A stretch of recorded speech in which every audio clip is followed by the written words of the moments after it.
Hi friends, welcome to my channel. Friends, आज की video में हम अपस्टॉक एप्लीकेशन में अगर आपको फ्यूचर्स में ट्रेडिंग करनी है तो किस तरीके से आप कर सकते हैं, क्या क्या रूल्स है, क्या एक्सपायरी होती है, क्या लॉट साइज होता है, उसके बारे में सारी डिटेल्स बताने वाला हूं। अगर चैनल पर नए हो तो जल्दी से चैनल को सब्सक्राइब कर दो, और अगर अपस्टॉक में अभी तक अकाउंट ओपन नहीं किया है तो डिस्क्रिप्शन में लिंक अवेलेबल है, तुरंत जाके अकाउंट ओपन करो। तो जैसे कि आप देख रहे हैं, लॉगिन हमने अपस्टॉक में कर दिया है और यहाँ पे मैंने एक वॉच लिस्ट बनाई है जिसमें मैंने फ्यूचर्स ऐड करके रखे हैं। अब जिनको पता नहीं है उनको मैं बता दूं कि फ्यूचर्स जो होते हैं वो डेरिवेटिव्स के कॉन्ट्रैक्ट होते हैं, यानी कि आप इसको लॉन्ग टर्म के लिए होल्ड नहीं कर सकते। इसकी एक सर्टेन एक्सपायरी होती है, उस एक्सपायरी को आपको एग्जिट करना ही होता है, अदरवाइज आपका ऑटो स्क्वेयर ऑफ हो जाता है आपकी जो भी एक्सपायरी होगी उस दिन। अब फ्यूचर की एक्सपायरी कब होती है? 1 महीने का कॉन्ट्रैक्ट होता है, हर महीने के लास्ट थर्सडे को उसकी एक्सपायरी हो जाती है। अगर थर्सडे को छुट्टी है, गवर्नमेंट हॉलीडे है, तो वेडनेसडे को एक्सपायरी हो जाएगी। अब क्योंकि फ्यूचर्स जो कॉन्ट्रैक्ट होते हैं उसे आप 1 शेयर, 2 शेयर, 3 शेयर के हिसाब से नहीं ले सकते, इसका एक सर्टन लॉट साइज होता है। वो लॉट साइज अलग अलग इंडाइसेस का अलग अलग हो सकता है और स्टॉक का अलग अलग हो सकता है। मैं आपको स्टॉक का भी एग्जाम्पल दिखाऊंगा, इंडेक्स का भी एग्जाम्पल दिखाऊंगा कि आपको किस तरीके से करना होता है। अब जो डेरिवेटिव कॉन्ट्रैक्ट्स होते हैं वो एट ए टाइम आपको 3 महीने के कॉन्ट्रैक्ट्स ट्रेड करने के लिए मिलते हैं। जैसे कि अभी अगस्त चल रहा है तो अगस्त का कॉन्ट्रैक्ट आप ट्रेड कर सकते हैं। अगस्त मंथ में ही आप सितंबर का जो कॉन्ट्रैक्ट है वो ट्रेड कर सकते हैं, और अगस्त के मंथ में ही आप अक्टूबर का भी कॉन्ट्रैक्ट ट्रेड कर सकते हैं। यानी कि आपको अगर लगता है कि निफ्टी आने वाले महीनों में बुलिश होने वाला है तो आप सितंबर या फिर अक्टूबर का कॉन्ट्रैक्ट बाय करके बैठ सकते हो और वेट कर सकते हो। अब जो एक्सपायरी होगी वो अगस्त के कॉन्ट्रैक्ट की एक्सपायरी होगी। मतलब आपका अक्टूबर का अगर कॉन्ट्रैक्ट बाय के रखे रखा है तो उसकी एक्सपायरी नहीं होगी, वो कंटिन्यू चालू रहेगा, और अगस्त के लास्ट थर्सडे जो भी डेट होगी उसमें आपका वो कॉन्ट्रैक्ट एक्सपायर हो जाएगा और आपको उससे निकलना पड़ेगा। अब उस इन बिटवीन दैट अगर निफ्टी अच्छा खासा परफॉर्म करता है तो आपको वो प्रॉफिट मिलता जाएगा। सो ये बेसिक्स है। अब आप दो तरीके के यहाँ पे फ्यूचर्स ट्रेड कर सकते हो। एक तो स्टॉक फ्यूचर आप ट्रेड कर सकते हो, हर एक एफएनओ में जो अवेलेबल स्टॉक है उसका फ्यूचर आप ट्रेड कर सकते हो, या फिर इंडाइसिस आप ट्रेड कर सकते हो। इंडेक्स में आप कौन कौन से फ्यूचर ट्रेड कर सकते हो? पहला तो है निफ्टी, दूसरा है बैंक निफ्टी, तीसरा है फिन निफ्टी। ये मेजर 3 है जिसमें अभी ज्यादा ट्रेडिंग होती है। आईटी का भी एक इंडेक्स है लेकिन वॉल्यूम बहुत कम रहता है उसमें, तो उसके बारे में बात नहीं करेंगे। तो ये 3 प्रकार के फ्यूचर आप ट्रेड कर सकते हो इंडाइसेस में, और स्टॉक के जो भी एफएनओ के स्टॉक अवेलेबल है उसके फ्यूचर्स ट्रेड कर सकते हो। अब फॉर एग्जांपल यहाँ पे मैंने टीसीएस और निफ्टी का लिया है। आप देख रहे हो यहाँ पे टीसीएस का 31 अगस्त का कॉन्ट्रैक्ट है, 28 सितंबर का कॉन्ट्रैक्ट है और 26 अक्टूबर का कॉन्ट्रैक्ट है। अब ये अलग अलग डेट क्यों है? उस पर्टिकुलर मंथ की लास्ट थर्सडे की वो डेट है, तो इसकी वजह से वो डेट यहाँ पे मेंशन हो गई है। अब ट्रेडिंग करने के लिए आप डिलीवरी भी ले सकते हो जो कि आप एक्सपायरी तक होल्ड कर सकते हो, या फिर आप इंट्राडे भी ट्रेड कर सकते हो जो कि 1 दिन के लिए आपको ट्रेड होल्ड करना होता है। तो सबसे पहले तो फ्यूचर्स के ऊपर क्लिक करना है, यहाँ पे आपको चार्ट एनालिसिस करना है। अब फ्यूचर्स क्योंकि आप ट्रेड करते हो तो टाइम डीके या फिर आपका जो ऑप्शंस गल जाता है, टाइम कम हो जाता है, टाइम डीके हो जाता है। ऑप्शंस में जैसे आप ट्रेड करते हो कि ऑप्शन जैसे जैसे एक्सपायरी के पास आता है वैसे वैसे उसका प्रीमियम गलने लगता है, तो ये सारी चीजें नहीं होती है। फर्स्ट ऑफ ऑल ये चीज आप जान लो। तो जो भी चार्ट है, चार्ट एनालिसिस आप कर सकते हो। आप टीसीएस अगर ट्रेड करना चाहते हो फ्यूचर में तो टीसीएस के फ्यूचर्स का चार्ट भी देखना होगा आपको, और जो स्पॉट प्राइस है उसका भी चार्ट आपको फॉलो करना होगा। सिर्फ यहाँ पे फ्यूचर्स का चार्ट फॉलो करके नहीं होगा, आपको स्पॉट प्राइस का भी ध्यान रखना होगा। स्पॉट प्राइस मतलब टीसीएस का जो आप होल्डिंग के लिए शेयर लेते हो उससे हम स्पॉट प्राइस कहते हैं, उस हिसाब से आपको एनालिसिस जो है वो करना होगा। अब फ्यूचर्स ट्रेडिंग के लिए कैपिटल बहुत ज्यादा जरूरी है, तो आपके पास अच्छा खासा कैपिटल है तो टेक्निकल एनालिसिस आपका अच्छा होना चाहिए, उसके बाद ही आप यहाँ पे ट्रेड करें क्योंकि ये थोड़ा सा रिस्की होता है। अब कैपिटल की बात करें तो यहाँ पे आप चार्ट एनालिसिस तो मैंने बता दिया, उसके बाद आपको बाय करना है तो बाय कर सकते हो। अगर आपका व्यू बुलिश है तो आप बाय करोगे, आपका व्यू अगर बेरिश है तो आप यहाँ पे सेल करोगे। यानी कि दोनों तरीके के ट्रेड आप ले सकते हो। मार्केट बढ़ रहा है तो भी आप प्रॉफिट कमा सकते हो, मार्केट गिर रहा है तो भी आप प्रॉफिट कमा सकते हो। तो फिलहाल तो यहाँ पे बाय अगर करना है तो सिंपली बाय के ऊपर क्लिक करेंगे। बाय के ऊपर क्लिक करने के बाद ये प्रोसीजर सेम होती है। क्वांटिटी यहाँ पे आपको एंटर करनी होती है। अब जैसे मैंने बताया कि लॉट साइज में ट्रेड होता है, तो एक लॉट जो होता है वो 175 का है टीसीएस का, यानी कि एक लॉट में 175 क्वांटिटी आ जाएगी। ₹1 अगर बढ़ गया तो 175 रुपये आपको प्रॉफिट होगा, ₹1 गिर गया तो 175 रुपये लॉस होगा। ये सिंपल सा गणित है। तो एक लॉट अगर आप बाय करते हो तो आपको पैसे आपके अकाउंट में होने चाहिए लगभग 1,05,181 रुपये। ये मिनिमम बोल रहा हूं मैं, इससे ज्यादा ही रखना, क्योंकि अगर लॉस हो गया तो MTM mark to market losses में आपको वहां पे मार्जिन की दिक्कत आ सकती है। मार्क टू मार्केट लॉसेस क्या होते हैं, MTM क्या होता है, अगर इसके बारे में आपको जानना है तो कमेंट में मुझे MTM लिख देना, मैं वीडियो उसके ऊपर बना दूंगा। तो ये हो गया, आपके पास फंड इतना होना चाहिए। अब ये क्या होता है, पूरा फंड जो रिक्वायरमेंट है वो होता है। अब ये मार्जिन है। आप अगर टोटल ट्रेडेड वैल्यू अगर देखोगे तो 175 को आप अगर 3393 पे मल्टीप्लाई करोगे तो एक वैल्यू निकल के आती है, एक अमाउंट निकल के आती है। उसके 20% अपफ्रंट मार्जिन आपको देना होता है, वो ये मार्जिन है। अगर आप मल्टीप्लीकेशन करोगे तो बहुत ज्यादा बड़ी अमाउंट बन जाती है, उसका 20% आपको यहाँ पे अपफ्रंट मार्जिन देना है। अब ये मार्जिन क्या होता है, स्पैम मार्जिन और इनिशियल मार्जिन जो होता है, एक्सपोजर मार्जिन, उसके मदद से ये पूरा मार्जिन बनता है। स्पैम मार्जिन सेबी की तरफ से डिनोट किया जाता है और एक्सपोजर मार्जिन आपका ब्रोकर आपसे लेता है। तो दोनों को मिला के इतना प्रोसीजर आपका होना चाहिए। मेरा एक वीडियो है मार्जिन के ऊपर, वो आप डिस्क्रिप्शन में देख सकते हैं, उसके ऊपर आपको पूरी जानकारी मिल जाएगी। यहाँ पे आप मार्केट ऑर्डर भी लगा सकते हो, यानी कि जो करंट मार्केट प्राइस है उसके ऊपर आपका ऑर्डर एग्जीक्यूट हो जाएगा। आपको लगता है कि नहीं 3392 चल रहा है तो मुझे थोड़ा नीचे आने के बाद मुझे बाय करना है, 3385 पे बाय करना है, तो आप लिमिट ऑर्डर लगा सकते हो।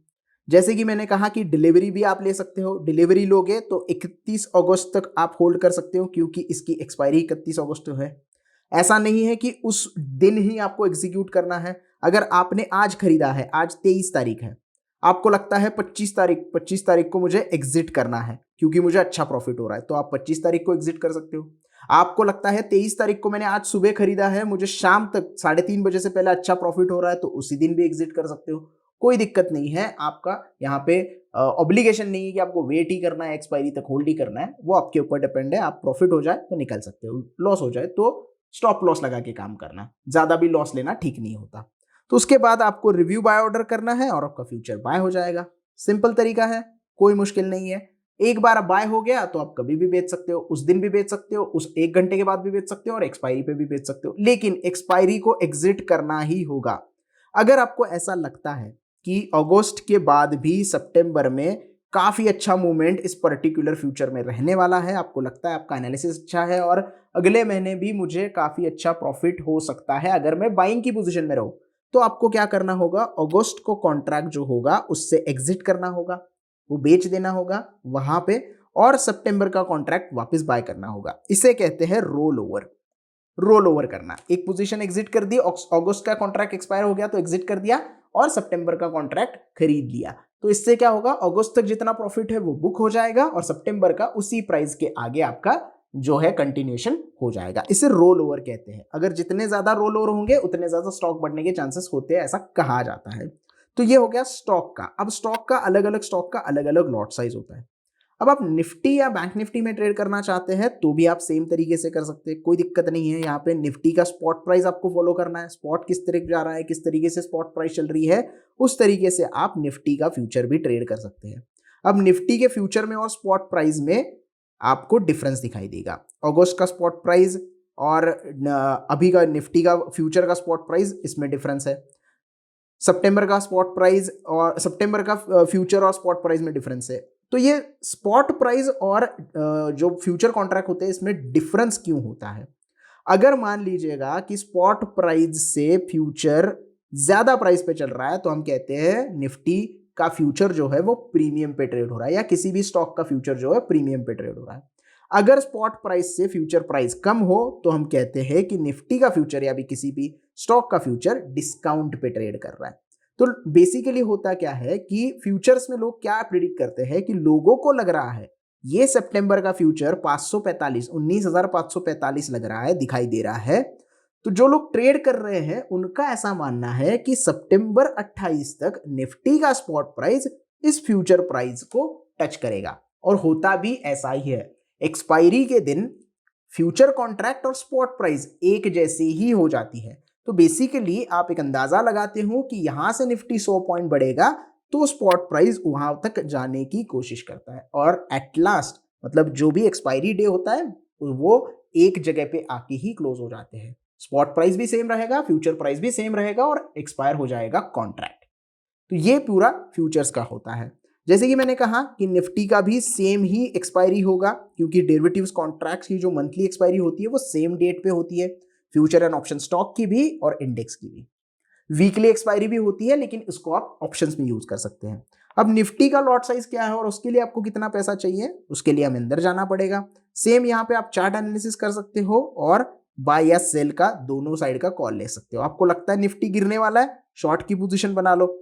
शॉर्ट के लिए भी उतना ही मार्जिन देना पड़ता है। अब निफ्टी का जो लॉट साइज है वो 50 का है, एक लॉट के लिए आपको देने होंगे 1,09,379 रुपए। सो ये सिंपल कैलकुलेशन है। इसका भी 20% अपफ्रंट का ही गणित होता है जो आपको स्टॉक में दिखाई देता है। Spam margin plus exposure margin यहां भी होता है। बाकी ऑर्डर टाइप और प्रोडक्ट सेम ही होता है। डिलीवरी में भी ले सकते हो, इंट्राडे में भी ले सकते हो और शॉर्ट पोजीशन बना सकते हो। अब जब भी कोई 19,445 पे शॉर्ट करेगा तो वो बंदा क्या वेट करेगा, निफ्टी नीचे आ जाए 19,000 तक, ताकि उसको ये 445 का प्रॉफिट हो जाए।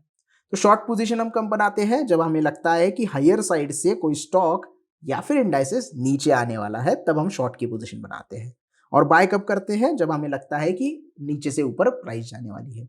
तो सेम ही चीजें करनी है, लेकिन फ्यूचर्स में आपको लॉट में ट्रेड करना होता है, डेरिवेटिव का कॉन्ट्रैक्ट होता है, तो बाकी सारी चीजें भी आपको ध्यान में रखनी है।